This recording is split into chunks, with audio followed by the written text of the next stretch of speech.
for those who crave more than just reading headlines in their social media feeds. People need to wake up. Today's News Talk, TNT. Indeed, people do need to wake up, but one of the most wide awake I know is Blake Lovewell, who joins us this afternoon from Sussex. Welcome back to the programme, Blake. We haven't seen you for a while. Hello, Basil. Yes, it's been a little while. We've been on summer breaks, Patrick and I, but yeah, it's an absolute pleasure to be with you here. The markets are, big hiatus at the beginning of last week. A lot of people predicted a major crash. Bitcoin certainly took a bit of a hammering, but they've rebounded a bit. It seems that Japanese interest rates might have been at the core of the initial problem, with Japan hemorrhaging money and the yen borrowing scheme, whereby people borrow in yen to buy goods in the United States, and then Japanese interest rates go up. That puts that out of kilter. The economic numbers in America were not quite as good as expected, and so everybody got the jitters. But the Dow, has been so strong for so long. A lot of people have said it, doesn't really bear any relation to the real economy, where, affordability of the big four, as they're now called, housing, healthcare, food and fuel, means that most people are still living paycheck to paycheck. So perhaps are we not due for some further corrections between, the Dow and the stock prices and the amount of money people have actually got in the pocket? I mean, they seem further apart than ever. Yes. So the CPI numbers that America have been putting out have been saying that inflation is falling. It's now at a nice manageable level. It's below the 3% red line, back towards the golden age of 2%.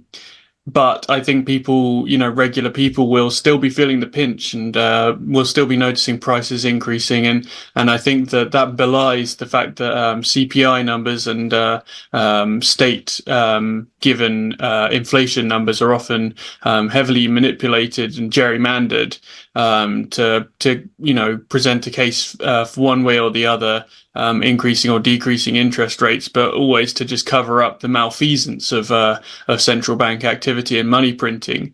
I saw a meme today, a Scooby-Doo meme, where it was the bad guy was inflation, then they pull his mask off and reveal the true bad guy below was actually corporate greed. And I think most people see that being the case, corporate greed, and sort of this kind of generic criticism of neoliberalism, capitalism, the baddies at the top. It's certainly true that the top 0.1% have seen their wealth grow on a logarithmic scale, whereas everybody else is seeing their wealth depreciate as inflation is attacking. So something's definitely going on with the corporate greed, but corporations exist to be greedy. They're kind of autonomous robots, and their main purpose is to swallow up competition, to become, as the top four have in the stock market, these unassailable objects. They're far from humans, and so I don't think corporate greed is at fault. I think, as I usually do, I lay the blame at central banks who kind of destroy currencies, and currency is used then as a means of control over the people. If you control someone's currency, you control the person, where and when they can spend it. But what's going on right now is there's a very febrile atmosphere, and I've often come on TNT and reported about this, and I don't want to be just another shock jock saying the end is nigh, gather your chickens.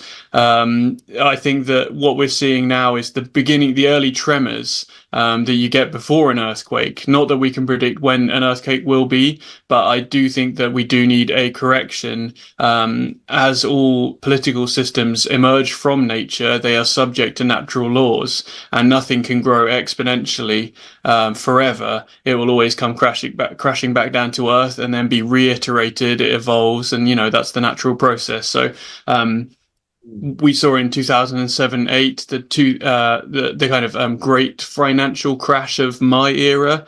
I'm sure you may have seen more, but that was never resolved. We remember that quantitative easing was invented back then, which is, in layman's terms, is money printing. They just kind of throw money at the problem, and what that does is dilute the money supply and introduces inflation. Throughout the period of the kind of early 20-teens, we were able to get by on the constant growth of technology to kind of make up the difference for this, destruction of the value of currency.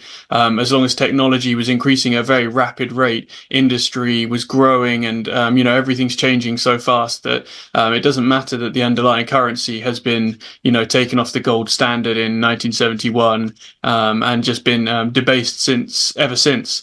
I bring up 2007-8 because I think that was never redressed. The problems, gambling, the problems of state debt never being repaid, and the problems of the derivative market. None of those have been really addressed by regulation. Why should we expect the system that is completely owned by bankers? Obama, who came into power in 2008, his whole cabinet was appointed by big bankers, and all he did was pump money into those big banks throughout his whole presidency. And likewise, Trump, another billionaire, is at the behest of the bankers. In the UK, we had Rishi Sunak, formerly of Goldman Sachs. I mean, the story is as old as it seems to be. That the bankers control regulation, so why would we expect the regulation to control this outlandish destruction of value in the economy? We don't, and so now we reach a stage where everything is a lot worse. We're a lot further down that road. If you're kicking the can down the road, we've kicked it a good few kilometers down the road. The can is looking very beaten up, and nobody thinks it even holds baked beans, let alone water.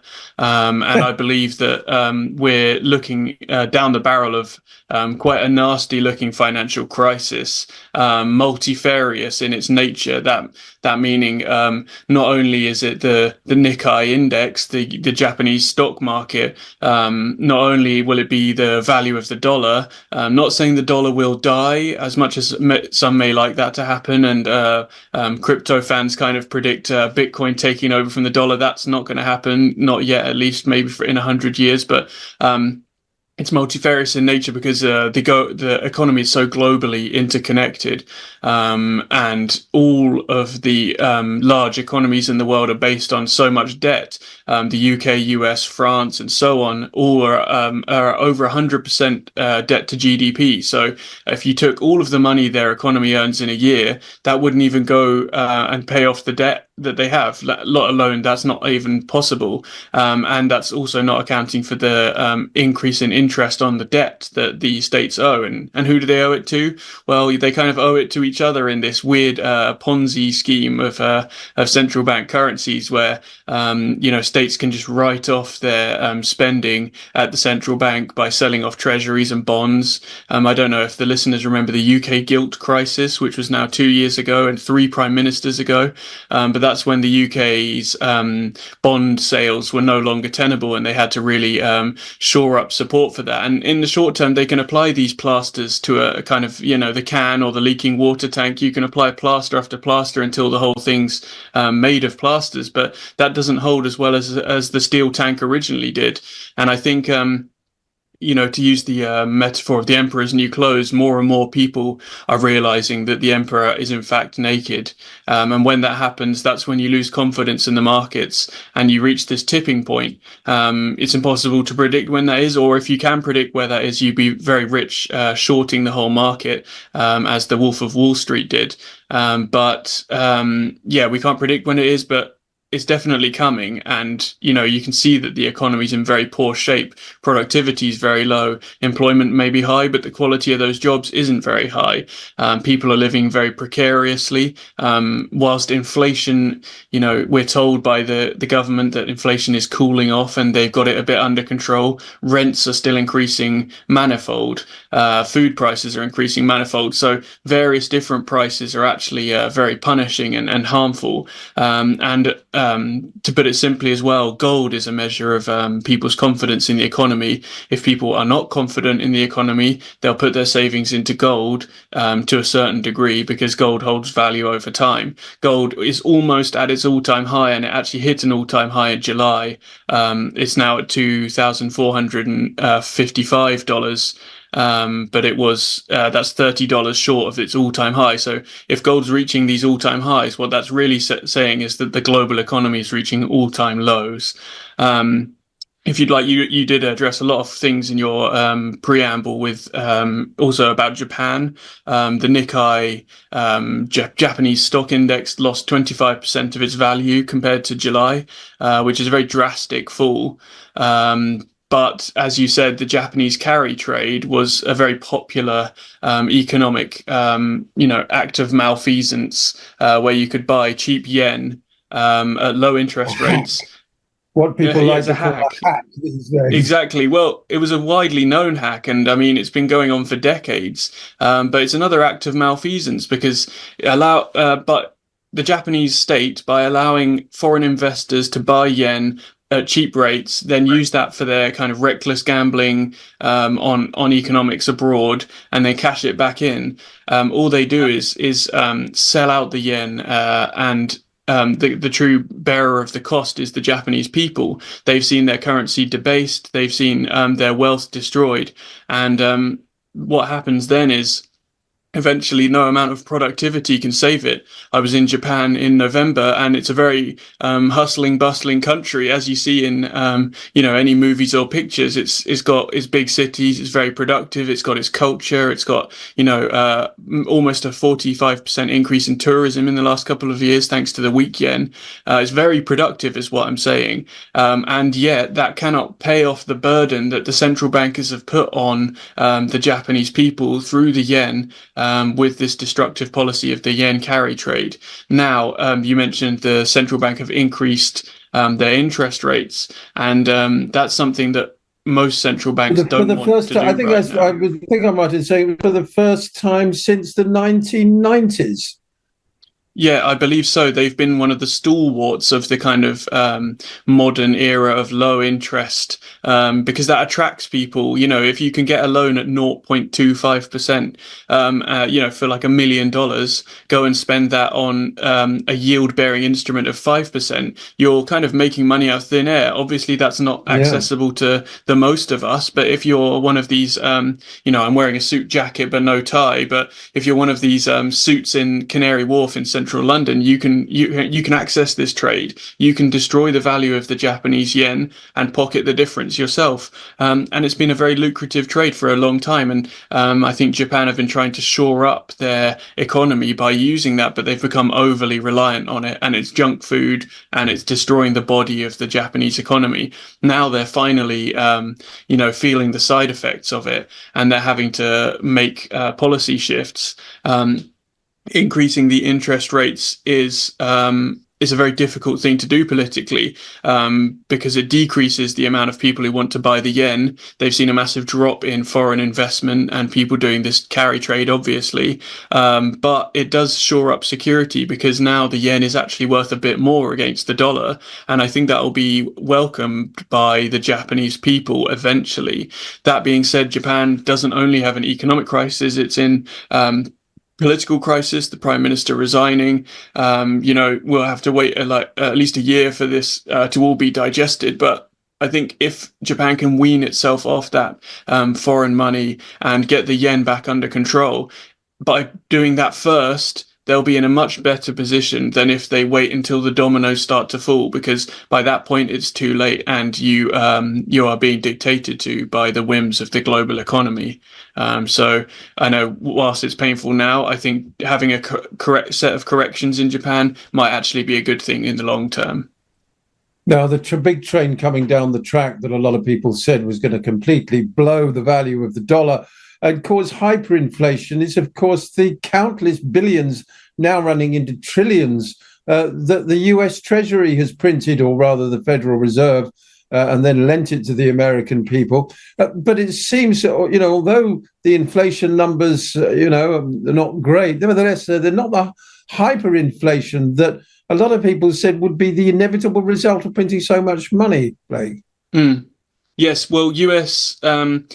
Well, yeah, there's a couple of things to be said. First, the Federal Reserve was printing under quantitative easing, but then Janet Yellen moved to the Treasury. The Federal Reserve is a private, nefarious organization, the Central Bank of America. The US Treasury is the kind of financial arm of the government. Janet Yellen seamlessly moved from one to the other, kind of indicating this incestual relationship between the Federal Reserve and the US state, or parasitic, depending on how critical you're feeling. And I'm feeling very critical. But Yellen moved to the Treasury and started gerrymandering treasuries, allowing them to be printed at a huge degree, which in effect does the same thing as printing money, but it doesn't look like you're printing money because you're just printing treasury bonds in the background. I mean, real economists know that's going on. So yeah, that's what's to be said on the treasury. But why isn't the US got hyperinflation? Well, the US dollar is still the world's reserve currency. The US is still up there as a global hegemon. I do not count it as number one. Primus inter pares, maybe first among equals. I think Russia, China, amongst others, are really showing America up, and we are seeing kind of post-American order beginning to emerge. But as of yet, America is allowed a kind of a special place at the head of the table. And you know, whilst the petrodollar, the days are numbered, Saudi Arabia have begun to wean themselves off. That 99% of oil is still traded in dollars. But whilst we see the emergence of the BRICS currency, based currency being, touted by the BRICS this year, I think we're going to see more and more problems coming for America. And with that comes civil unrest, unfortunately. On an optimistic note, these kind of resets do offer us opportunities for education and alternatives. When you have a critical juncture, a pivotal moment, a lot of avenues are opened up to you. And so if you're kind of, as Japan are, one beat ahead, perhaps, you can make those decisions earlier and reap the benefits further down the line. In the UK, the inflation figures of 2.2% were slightly above the government's target, but nevertheless below expectations, which has fueled talk of an interest rate cut here in Britain, which of course means a mortgage rate cut, which of course means stoking the housing market. Is this a bit of a windfall for the incoming Starmer government? I think the Starmer government need to do a lot of, giving out free gifts wherever they can, because they're very unpopular, having received only a small amount of the vote. I mean, I'd love to go on a big rant about UK politics, but I don't really care that much what the Keir Starmer government do, Sir Keir Starmer government do. That they're rearranging deck chairs on the Titanic. It's a metaphor I sometimes fall back on. When we look at the giant scheme of the global economy, the Bank for International Settlements, the Swiss-based head of all the other central banks, they say there's $1 quadrillion of derivatives sat out there. Quadrillion, that's a hell of a lot of zeros. And those derivatives aren't actually based on any real world asset. I thought the word quadrillion, was a sort of made up playground term when, children are arguing about the size of something. It's a sort of made up fantasy number. Yeah. You mean there are no quadrillions? It's several trillion, I assume. Yeah, exactly. Well, add a few more zeros. It's kind of an insane number, but they've used that. We've reached that stage where quadrillions are being used. You thought trillions were bad. You thought billions were bad. The government used to only spend thousands or hundreds of pounds. Now it's up to billions. And you see numbers in the newspaper, a few billion here and there. I mean, the numbers have become meaningless, but hopefully quadrillion has a bit more bang for your buck. But that's the number of derivatives estimated. Nobody actually knows how many there are because they exist in this weird banking ether. But all that takes is one small match, and it's a whole haystack of a mirage of complete gargantuan proportions. A house of cards. A house of cards, basically. The whole thing is based on so much debt and lies and deceit that once confidence is truly lost, it's going to be an accelerating downhill, freewheeling venture. Fine. Go on. We've got to bring this segment to a close in a minute, but you've got the Bitcoin sign behind you. Finally, Blake, Bitcoin's taken a bit of a hammering too. It looks like a soft target when investors run for cover. Is it really got the strength for the long run? Well, I'd say it's been at around the $60,000 mark if you're measuring it in dollars for about 3 years, since about 2021. It's gone up, it's gone down, it's been attacked, it's been adopted, it's gone into Wall Street. It's, Norway, it's just come out, has bought, millions and millions of dollars worth of Bitcoin as well as other, assets. There's all sorts going on, but it's still holding on at a very stable spot. I think that the market for Bitcoin is very manipulated. So in dollar terms, it's kind of hard to judge the health of Bitcoin using that metric. And, it's a conversation for another day, but I still have confidence that Bitcoin is safe going forward. And I hope that the kind of hardcore cypherpunks can wrestle control for the true kind of cypherpunk, the anarchist ideology of Bitcoin, that we can trade value peer to peer, person to person, without needing a guy in a suit in London to do the middlemanning for us. But we'll see where that one goes in the coming years. Blake Lovewell, thank you so much for joining us on today's News Talk this afternoon. A pleasure. We're going to take a break for the headlines. When we come back, a quick look at a few clips from social media, and then I'll be joined by Rich Rubino for a deep dive into the US presidential election, which is gathering pace by the day. We'll be right back. For those who crave more than just reading headlines in their social media feeds, people need to wake up. Today's News Talk, TNT.